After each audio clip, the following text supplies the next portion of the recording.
कल से आगे बता रहे हैं।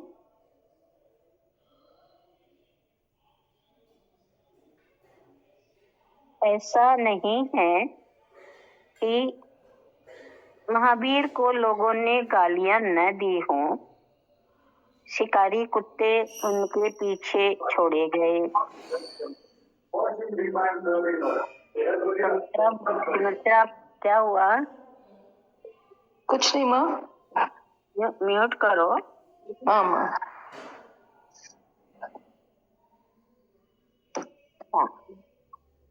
शिकारी कुत्ते उनके पीछे छोड़े गए। लाठियों से भी उनको मारा पीटा गया। कुएं में भी उनको औंधा लटकाया गया, पर वे मौन चुप, कोई प्रतिक्रिया नहीं। वे विकल्पों से ही नहीं, संकल्पों से भी मुक्त थे। क्रिया भर ही उनसे हुई, प्रतिक्रियाओं से वे मुक्त रहे। महावीर के जीवन की ऐसी ही एक प्रसिद्ध घटना है कि जब वे एक बार ध्यान में बैठे, तभी एक ग्वाला आया और महावीर के पास पहुंचा। बोला, मैं अपने बैलों को तुम्हारे पास छोड़कर जा रहा हूँ। जब तक न लौटूं, तब तक इनका ख्याल रखना। महावीर तो पूरी तरह अंतर्लीन थे। कोई क्या कहता, वहां तक तो कोई शब्द पहुंचता ही नहीं था। निस्तरंग सरोवर है। बैल चरते चरते आगे बढ़ गए। शाम को ग्वाला आया तो उसने बैलों को नदारद पाया। महावीर से पूछा तो कोई जवाब न मिला और थक हार कर बैलों को ढूंढने निकल पड़ा और कुछ दूर पर ही उसे बैल मिल गए। ग्वाला महावीर के बारे में सोचने लगा, ये साधु संत नहीं है, पाखंडी है, जिसने मेरे बैल छुपाकर रखे थे। उस पर ये गूंगा और बहरे होने का नाटक भी कर रहा है। मैं इसे वास्तव में ही बहरा बना देता हूँ। ये सोचकर ग्वाले ने 2 लकड़ियां ली और कीलों की तरह महावीर के कानों में ठोक दी और महावीर के कान लहूलुहान हो गए। इंद्र का आसन डोल गया।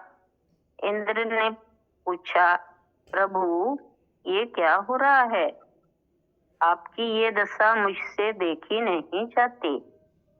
इंद्र की बात सुनकर उस भयंकर पीड़ा में भी वे मुस्कुराए और बोले, जो कीलें ठोकी गई, तुम्हें उनका अनुमान तो हुआ, पर इनसे मेरी चेतना कितनी जागृत हुई, मैं कितनी विविधानुभूति से गुजरा हूँ, मैं किस अंतर्दशा में प्रविष्ट हुआ, आत्म स्वरूप में मेरी कैसी प्राण प्रतिष्ठा हुई, ये तुम्हें दिखाई नहीं दिया। महावीर का ये उत्तर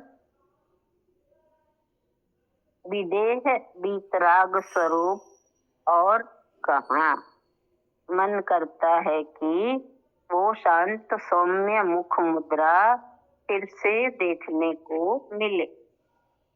मौन स्वयं मुखर होता है, लेकिन शब्द और वाणी, अभिव्यक्ति और वचन के रूप में नहीं। मौन हमेशा हृदय के रूप में मुखर होता है हृदय की भाषा ही मौन है। हृदयशील लोग ही हृदय को समझ पाते हैं। मौन साधना का रहस्य है, समाधि की पूर्व भूमिका है।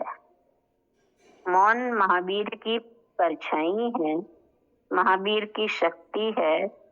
मौन के अभ्यास में साधना की शुरुआत है।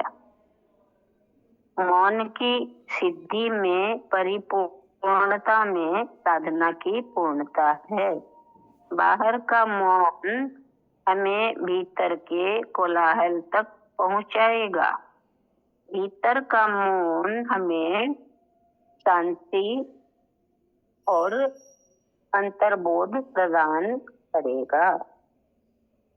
तुम्हें कोई गाली दे जाए तो तुम अपनी ओर से उसे गाली मत दो, प्रेम पूर्वक पुष्प समर्पित कर दो। उसे किया गया अर्पण भगवान को समर्पण हो जाएगा। गालियों के बदले में गाली नहीं, मौन और क्षमा दो। मौन रखो तो मौन के दौरान इतना ध्यान रखना कि केवल बोलेंगे ही नहीं बल्कि सुनेंगे भी नहीं। अगर ऐसा मौन रखते हो तो ये महावीर की साधना को जीना है। गांधी जी ने 3 मंदिरों को प्रतीक बनाकर कहा, बुरा मत देखो, बुरा मत बोलो, बुरा मत सुनो। बस थोड़ा सा ये लेसन पूर्ण हो जाता है। गांधी के 3 बंदरों के साथ एक और बंदर रखना चाहिए, जिसका हाथ सिर पर हो, यानी बुरा मत सोचो। सोच बुरा नहीं होगा तो देखना, सुनना, बोलना भी बुरा नहीं होगा। इन चारों से हटकर एक और प्रतीक होना चाहिए जो सोच से भी ऊपर उठ गया हो, जो मन से मुक्त हो गया हो, जिसका मन विसर्जित हो गया, और वह इस बात का प्रतीक हो, मन के मौन हो जाने पर, मन के शांत हो जाने पर अंतःकरण में जिस शून्य का अनुभव होता है वही हम हैं, वही आत्म तत्व है। उसे जानना ही आत्मज्ञान है। उस मौन में लीन रहना ही आत्मलीनता है। ब्रह्म में चर्या ही ब्रह्मचर्य है। आज हमने महावीर के इन संकल्प के द्वारा उन तक पहुंचने का किया। हमें संकल्प मनुष्य को अपने भीतर ले जाने में,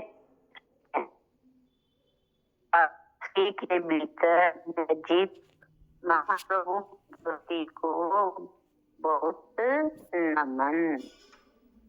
पूर्ण हो गया इसका लेसन जो चल रहा।